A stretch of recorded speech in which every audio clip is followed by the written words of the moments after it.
আসসালামু আলাইকুম বন্ধুরা, আপনারা কেমন আছেন? আমি ভালো আছি। আমি আজকে যে সবজিটা দেখাচ্ছি এটা হচ্ছে শসা। শসা আপনারা দেখেছেন, কিন্তু এত বড় শসা দেখেছেন কিনা জানি না।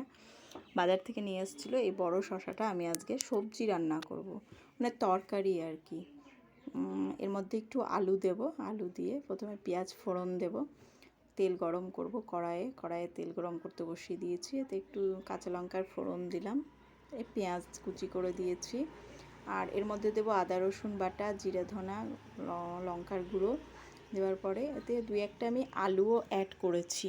আলুটা দিয়েছি, যে আলুটা যদি বাই চান্স এটা না ভালো লাগে তবে আলুটা দিয়ে খাওয়া যাবে আর কি। আমিও ফার্স্ট টাইম বানাচ্ছি, দেখি কেমন হয়। তবে রঙটা মনে হচ্ছে যেন সুন্দর হবে। আমি টেস্ট করে দেখলাম, না খুব সুন্দর হয়েছে খেতে। আমি ফেলে দিব ভাবছিলাম, কিন্তু তারপরে দেখলাম যে না, বানানোর পরে খুব